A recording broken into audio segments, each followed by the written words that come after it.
আসসালামু আলাইকুম। ইউটিউবে কাজ শুরু করাটা যতটা সহজ ততটাই কঠিন আপনার কাজ দিয়েই মানুষের মন জয় করা। আপনি যখন ভিডিও তৈরি করছেন তখন আপনার প্রতিটা ভিডিও আপনার প্রোডাক্ট, আর স্বভাবগতভাবে আপনার প্রোডাক্টটার গুণগত মান যতটা দারুণ হবে ততটাই দুর্দান্ত আপনি বেনিফিট প্রোডাক্ট থেকে পাবেন। আর আজকের এই ভিডিওতে আমি আপনার সাথে 7টি বিশেষ সিক্রেট যেটা আমি শেয়ার করতে যাচ্ছি, যে সিক্রেটটা অবলম্বন করলে আপনি নতুন হয়ে আপনার ভিডিও অনেক বেশি সফল এবং শক্তিশালী করতে পারবেন। তো চলুন শুরু করা যাক। ওকে বন্ধুরা, ভিডিওর শুরুতে আমি অনুরোধ করে বলছি পুরো ভিডিওটি আপনারা খুব মনোযোগ সহকারে দেখবেন, কেননা আপনার ইউটিউবের জার্নিতে এই 7টা টিপস আপনাকে এতটাই সফলতা এনে দিবে যেটা আপনি কল্পনাও করতে পারবেন না। সো কথা না বাড়িয়ে চলুন পয়েন্টগুলো চলে যাই। তো point number 1, invest in a microphone. Exactly, সবার আগে ইউটিউবের জন্য কোনো ইনভেস্টমেন্ট করতে চান তাহলে সেটা হওয়া উচিত একটা মাইক্রোফোনের জন্য। এখন বাজারে কিন্তু খুব কম দামে আপনি মাইক্রোফোন পেয়ে যাবেন, কেননা দর্শক আপনার যখন ভিডিও দেখতে আসে হয়তো আপনার যে ভিডিও অনেকটাই গুরুত্বপূর্ণ, কিন্তু more than important audio quality and voice performance.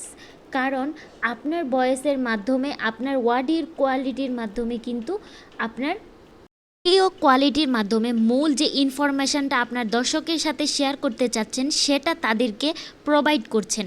সুতরাং একটা ভিডিওতে যদি ভিডিওর কোয়ালিটি খারাপও হয়, সেই ভিডিওতে আপনি যেটা দেখতে এসেছেন বা যে ভিডিওটা থেকে জানতে এসেছেন সেটা যদি আপনি স্পষ্ট অডিওতে জানতে পারেন, তাহলে সেক্ষেত্রে কিন্তু সেই ভিডিওতে অটোমেটিক্যালি অনেকটা সময় থাকবেন তথ্যগুলো জানার জন্য। একইভাবে আপনার দর্শকও কিন্তু এটাই করে।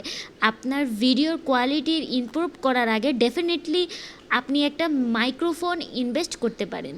এখনকার বাজারে আপনি 1000-1200 টাকার মাধ্যমে অনেক ভালো মাইক্রোফোন পেয়ে যাবেন, যেটা মানে সব থেকে ভালো সেটাও আপনি 1000 বা 1500 টাকা খরচ করে আপনি একটা মাইক্রোফোন কিনে নিতে পারেন। বা আমি যে একটা মাইক্রোফোন কিনে আপনাদের সাথে অডিও শেয়ার করতেছি এবং বুঝতে পারতেছেন যে এই অডিও কোয়ালিটি কতটা ইম্পর্ট্যান্ট আর আপনাদেরকে কতটুক পারফরমেন্স দিচ্ছে। তো 2 নম্বরে চলে আসি, the best set up have to choose for you gives a friendly. এখন আপনাদের অনেক মনে প্রশ্ন থাকতে পারে যে অনেক কিছুই কিনতে হয় ক্যামেরা। আপনার কাছে যে ফোনটা আছে, হোক সেটা মোবাইল ফোন বা ক্যামেরা, সেইটাকেই ব্যবহার করে আপনার কাছে ভালো জায়গা না থাকার কারণে সত্ত্বেও যে জায়গাটি ব্যবহার করলে আপনি খুব ভালো ভিডিও পারফরমেন্স দিতে পারবেন, ভিডিওতে লাইটিং, ব্যাকগ্রাউন্ড সব কিছু সেই জায়গাটাকে চয়েস করে সব সময় ভিডিও রেকর্ড করবেন। আপনার কাছে যে ঘরেই থাকুক বা যে ব্যাকগ্রাউন্ড থাকুক, আমি ধরে নিচ্ছি আপনার কাছে একটা মোবাইল ফোন বা স্মার্টফোন, এমন একটা জায়গা চয়েস করুন যে জায়গাতে ভিডিও করলে আপনার লাইটিং ভালো আসবে, আপনার ব্যাকগ্রাউন্ড ভালো আসবে। আমি ধরে নিচ্ছি আপনার বাসা অনেক বইয়ের র্যাক আছে বা বইয়ের স্টল আছে, আপনি বই রাখার জন্য কোনো র্যাক থাকে, সেই র্যাকের মধ্যে বই রেখে আপনি তার সামনে দাঁড়িয়ে ভিডিও করতে পারেন। আর সেটা যদি উইন্ডোর পাশে জানালা থেকে আপনি যে ন্যাচারাল লাইটটা আসবে সেটা ব্যবহার করে সেই র্যাকটা পেছনে রেখে আপনার বুকসগুলোকে পিছনে রেখে খুব দুর্দান্ত একটা ব্যাকগ্রাউন্ড তৈরি করে আপনার ভিডিওতে প্রোভাইড করতে পারেন, আর যেটা আপনার ভিডিওটাকে প্রফেশনালি দেখাবে। আপনার কাছে যে গিয়ারই থাকুক না কেন, এটা ফলো করবেন সব সময় যে আপনার কাছে যা আছে সেটা দিয়ে আপনি কিভাবে বেস্ট কিছু দিতে পারেন আপনার অডিয়েন্সকে। 3 নম্বরে যেটা আছে আমাদের কাছে, use a wide angle of camera mode. আপনারা যারা মোবাইল ফোনের মাধ্যমে ভিডিও করেন, আমি জানি যারা বিগিনার ইউটিউবার বা কন্টেন্ট ক্রিয়েটর, ভিডিও মেকার, তাদের কাছে স্মার্টফোন এবং তাদের কাছে বেশি স্মার্টফোনেই কিন্তু বেশি প্রায়োরিটি দেয় একটা ভিডিও বানানোর জন্য, অথবা অনেকেই হয়তো ক্যামেরা অ্যাপ্রুভ করতে পারে না, যার কারণে মোবাইল ফোন দিয়ে। তো আমিও কিন্তু মোবাইল ফোন দিয়েই ভিডিও বানাই। যারা মোবাইল ফোন ব্যবহার করেন তারা আপনারা চেষ্টা করবেন যে সেলফি মোড থেকে যে ব্যাক ক্যামেরা হোক, ভিডিও শ্যুট করার সময় হোয়াইট অ্যাঙ্গেল ক্যামেরা যেন থাকে। সেলফি মোডে যখন আমরা বিশেষ করে যখন ভিডিও শ্যুট করছি তখন যদি ওয়াইড অ্যাঙ্গেল ইউজ না করে নর্মাল ক্যামেরা ইউজ করি তাহলে আমাদের ফেসটা কিন্তু অনেক বড় বড় লাগবে, যেটা আসলে অনেক প্রফেশনাল তো দূরে থাক, একটা ভিডিওটাকে বেশি একটা অড বানিয়ে দিবে। সো আপনি এই জন্য ক্যামেরা বা আপনার মোবাইলের ক্যামেরার যে অ্যাপসটা আছে সেটাতে যদি ওয়াইড অ্যাঙ্গেল ক্যামেরা অ্যাভেলেবেল থাকে তাহলে চেষ্টা করবেন ওয়াইড অ্যাঙ্গেলে ভিডিও বানাতে। যারা ব্লগ করেন তারা কিন্তু ওয়াইড অ্যাঙ্গেল ক্যামেরায় তুলনায় নেই। তো 4 নম্বরে যেটা রয়েছে সেটা হচ্ছে set microphone as to matches to closest to your mouth. তো আমি যে মাইক্রোফোন দিয়ে ভয়েস করছি সেটা কিন্তু এটা আমার হিজাবের নিচে সেট আপ করেছি। তো আপনি যে মাইক্রোফোনটা ব্যবহার করছেন সেই মাইক্রোফোনটা যতটা সম্ভব আপনার মুখের কাছে বা আপনি যেখান থেকে কথা বলছেন সেখানে রাখতে, কারণ আপনি যতটা কাছে রাখবেন ততটাই কিন্তু অডিও কোয়ালিটি ভালো আসবে, সাইডে নয়েজগুলো ক্যান্সেল করে দেবে। এটা আপনার ভিডিও কোয়ালিটিকে অডিওর দিক থেকে অনেকটা ইম্প্রুভমেন্ট এনে দেবে।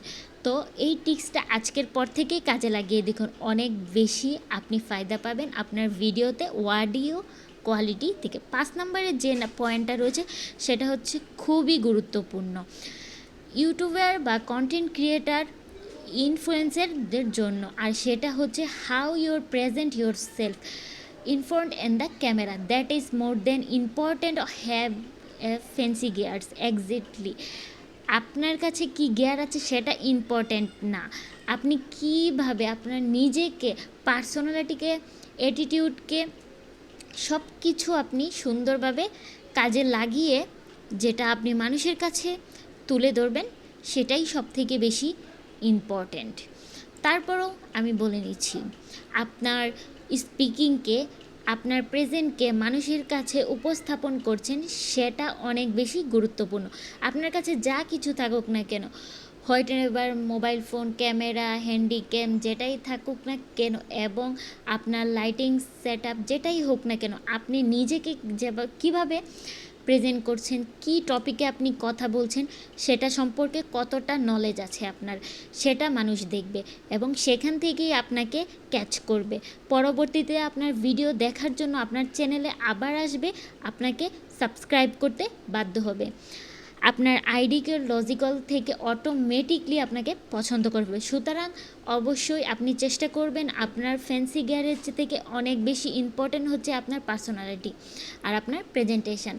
6 নম্বরে যেটা রয়েছে, এই সমস্যাটা আমি বেশি বেশি কন্টেন্ট ক্রিয়েটরদের মাঝে দেখি এবং আমিও কিন্তু যখন নতুন এখন তো আমি নতুনই ভিডিও তৈরি করছি, তখন কিন্তু আমিও এখন ভুল করি, আমার মাঝেও অনেক ভুল আছে, বা এখন আমাকে এই ভুলগুলো ধরিয়ে দেওয়ার জন্য কেউ নাই, বা আমি যেভাবে আপনাদেরকে ছোটো ছোটো যে ভুলগুলো আছে ধরিয়ে দিচ্ছি, হয়তো আমারও অনেক ভুল আছে, সেইগুলো আমি ধরতে পারতেছি না, সেই জন্য আমাকে তো একটা লাইক দিতে পারেন, যেহেতু আমি কিছু কিছু আপনাদেরকে ভুলটা ধরিয়ে দিচ্ছি।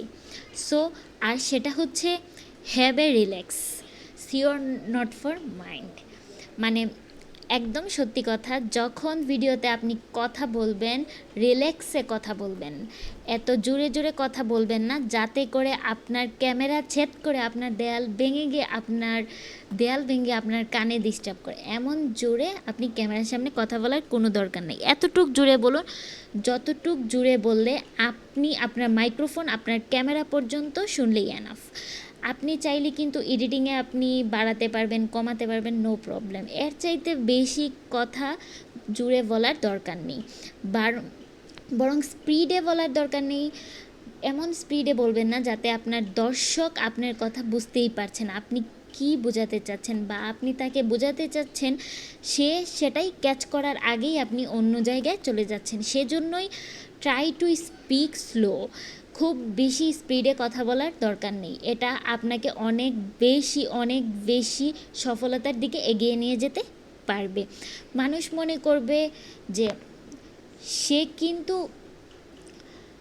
আমি দেখতে দেখতে কিন্তু একবার ফাইনাল যে পয়েন্ট সেটাতে চলে আসি। অবশ্যই আপনার ক্যামেরায় যখন কথা বলছেন তখন আপনার মধ্যে অন্য কাউকে নিয়ে এসে কথা বলার চেষ্টা করবেন না।